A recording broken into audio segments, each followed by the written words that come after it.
কেউ যদি জীবনে খুব বেশি সফল হতে চায়, খুব বড় ব্যবসায়ী হতে চায়, খুব বড় আলেম হতে চায়, খুব বড় ডাক্তার হতে চায়, তাহলে আল্লাহ রাসূল যেমন খুব মহান নবী, মাকাম মাহমুদ, অনেক বড় কিতাব কোরআন, শেষ নবীর দায়িত্ব, সর্বশ্রেষ্ঠ নবীর দায়িত্ব, এত মহান জায়গা অর্জন করার জন্য, এত বড় দায়িত্ব অর্জন করার জন্য যেমন আল্লাহ তাআলা রাসূলকে বলেছে আপনাকে রাতের সালাত আদায় করতে হবে, না হলে এই দায়িত্ব, এই সফলতা আপনি অর্জন করতে পারবেন না। ঠিক প্রত্যেক মানুষের ক্ষেত্রে মানুষ যদি নিজ নিজ জীবনে বড় সফলতা অর্জন করতে চায়, খুব বড় পর্যায়ে পৌঁছতে চায়, তাহলে রাতের সালাতের বিকল্প নাই। রাতের সালাত আপনাকে অনেক দূর এগিয়ে নিয়ে যাবে। এই দিনের মধ্যে কোনো কল্যাণ নাই, সকল কল্যাণ নিহিত আছে সকালে, সকল কল্যাণ, সকল বরকত নিহিত আছে সকালে। আল্লাহ রাসূল বলতেছেন ইন্নাল্লাহা জাআলা লিহাদিহিল উম্মাতা আল বারাকাতা ফি বুকুরিহা, আল্লাহ আমার উম্মতের জন্য বরকত রেখেছেন সকালে, আল্লাহ আমার উম্মতের জন্য বরকত রেখেছেন সকালে।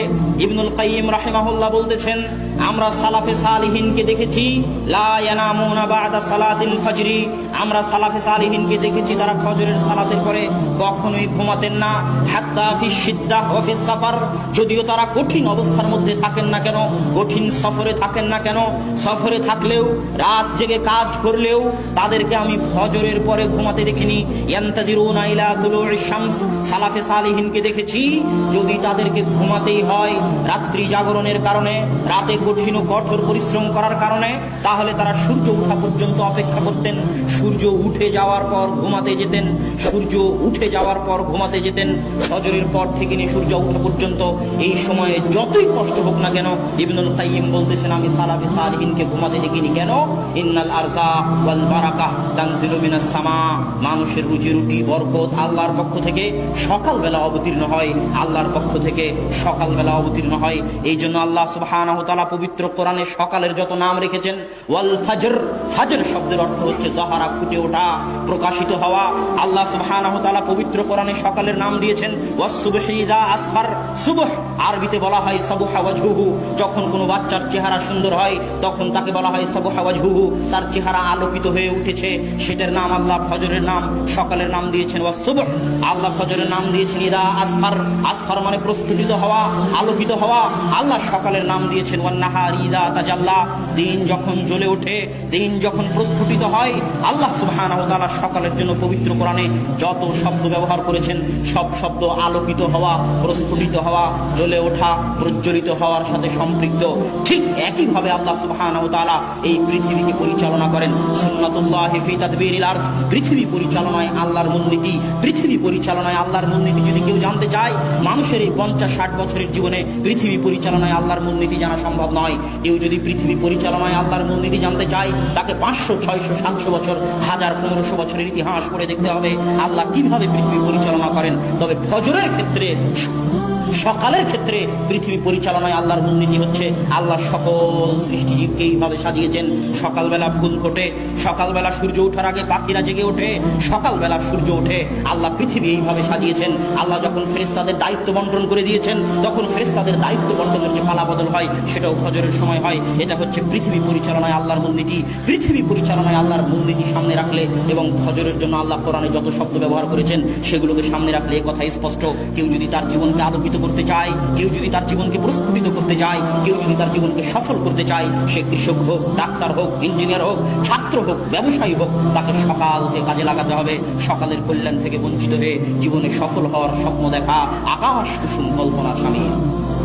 সম্মানিত উপস্থিতি, সকালে এত বরকত, সকালে এত বরকত, সকালে এত বরকত যে কেউ যদি চাক্ষুষ সকালের বরকত দেখতে চায় তাহলে তাকে হেফজখানায় যেতে হবে, কোরআন হেফজ করতে হবে। আমিও হেফজখানার ছাত্র, ছোট ছোট ছাত্রের সাথে আমি কোরআন হেফজ করেছি। সব হেফজখানায় ফজরের আগে বাচ্চাদের উঠিয়ে দেওয়া হয়, কেননা ওয়াল্লাহি আল্লাহর কসম, ওয়াল্লাহি আল্লাহর কসম, ওয়াল্লাহি আল্লাহর কসম, ফজরের সময় যত কোরআন মুখস্থ হয় সারা দিনের আর কোনো সময়ে অত কোরআন মুখস্থ হয় না। ফজরের সময় যত কোরআন মুখস্থ হয় সারা দিনের আর কোনো সময় অত কোরআন মুখস্থ হয় না। আজকে হতভাগা মুসলিম জাতির জন্য আল্লাহ ফজরের সালাত দিয়েছে। ফজরের সালাতের পরে সে কোরআন তেলাওয়াত করবে, কোরআন তেলাওয়াত দিয়ে দিন শুরু করবে। এর চেয়ে কল্যাণকর, এর চেয়ে সুন্দর দিন, এর চেয়ে ভালো দিন, এর চেয়ে উত্তম দিন পৃথিবীতে আর কোনো কিছু হতে পারে না। যেই দিন আল্লাহর বাণী দিয়ে শুরু হয় না, ওই দিনের কোনো মূল্য নাই। কেননা আল্লাহ সকল বরকত আসে আল্লাহর পক্ষ থেকে, আর কোরআন হচ্ছে আল্লাহর বাণী। যেখানে কোরআন পড়া হবে ওখানে বরকত হবে, যে কোরআন পড়বে তার জীবনে বরকত হবে। অতএব সুন্দর দিন কেউ যদি টাইম ম্যানেজমেন্ট করতে চায়, সময় বরকত পেতে চায়, তাকে ফজরের সালাত আদায় করতে হবে। ফজরের সালাতের পর ঘুমানো যাবে না, কোরআন পড়ার মাধ্যমে দিন শুরু করতে হবে। আপনি দোকানদার হন, ব্যবসায়ী হন, কৃষক হন, শ্রমিক হন, ইঞ্জিনিয়ার হন, ডাক্তার হন, আপনার জীবন বরকত দিয়ে ভরে যাবে। এ কথা আমার নয়, আল্লাহ রাসূলের। সাহাবী সাখর আল গামিদি বলতেছে, আমি এই হাদিস শোনার পর, আল্লাহ রাসূলের এই হাদিস শোনার পর যে সকালে বরকত রয়েছে, আমার ব্যবসায়িক কার্যক্রম আমি সকালে শুরু করতাম ফজরের সালাতের পর কোরআন তেলাওয়াত করার মাধ্যমে। না ঘুমিয়ে আমি আমার ব্যবসায়িক কার্যক্রম শুরু করতাম।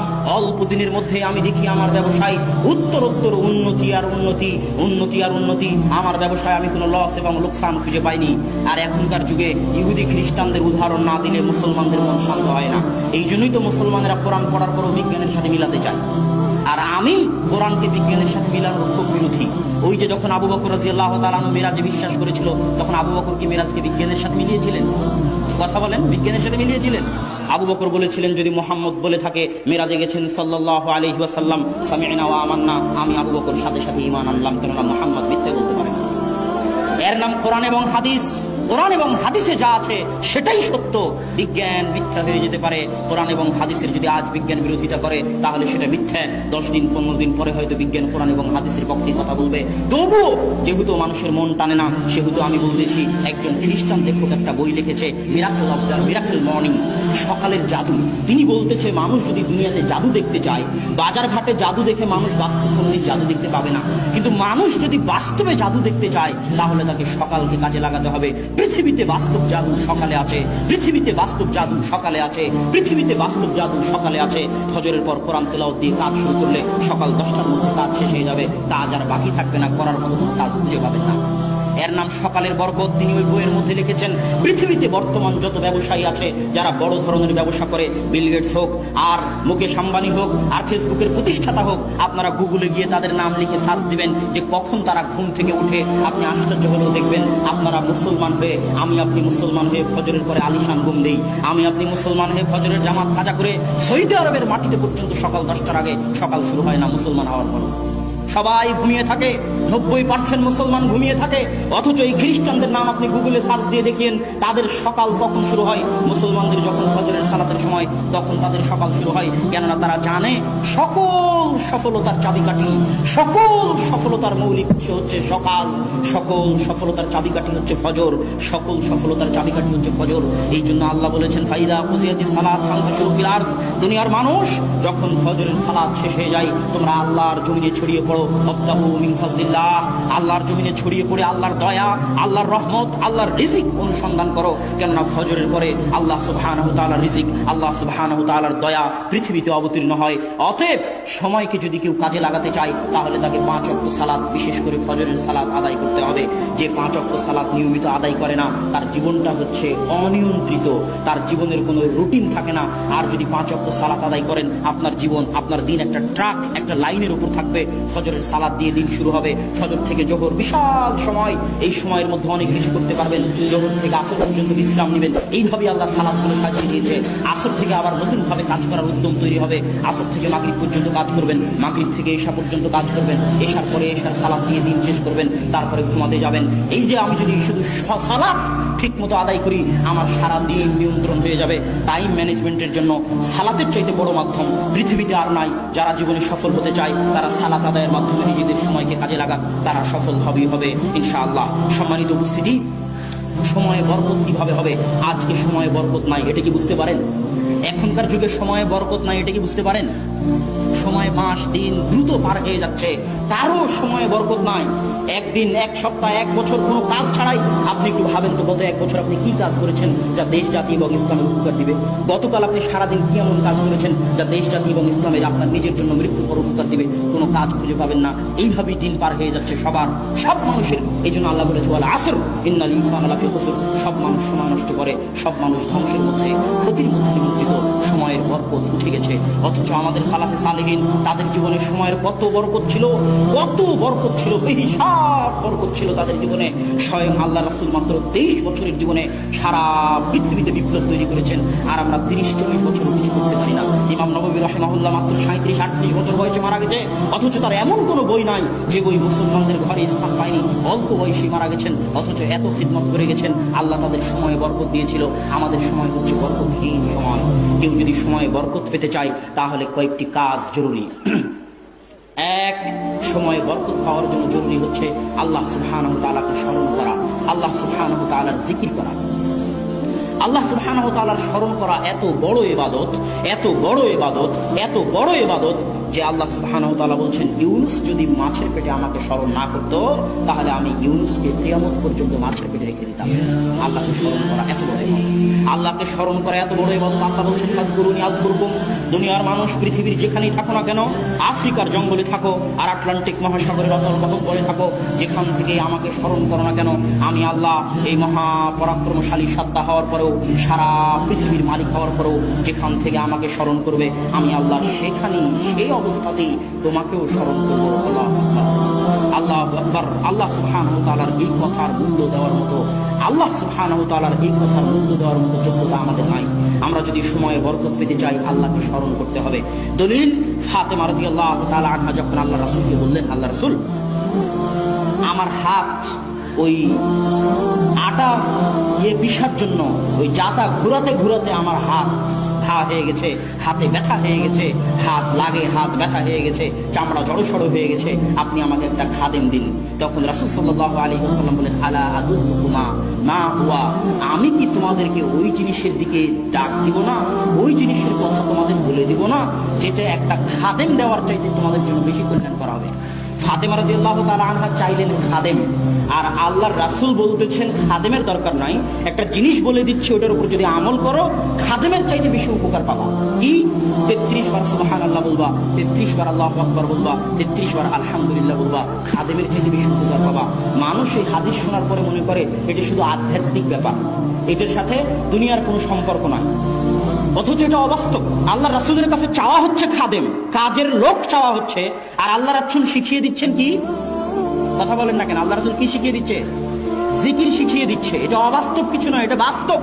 যে যদি ফাতেমা জিকির করে তাহলে ফাতেমা তার অভ্যন্তরে এমন শক্তির অনুভব করবে, তার সময়ে এমন বরকত পাবে, তার শরীরে এমন শক্তির অনুভব করবে যে খাদেমের আর প্রয়োজন হবে না, খাদেমের চাইতেও বেশি সে কাজ করতে পারবে শুধু জিকিরের মাধ্যমে।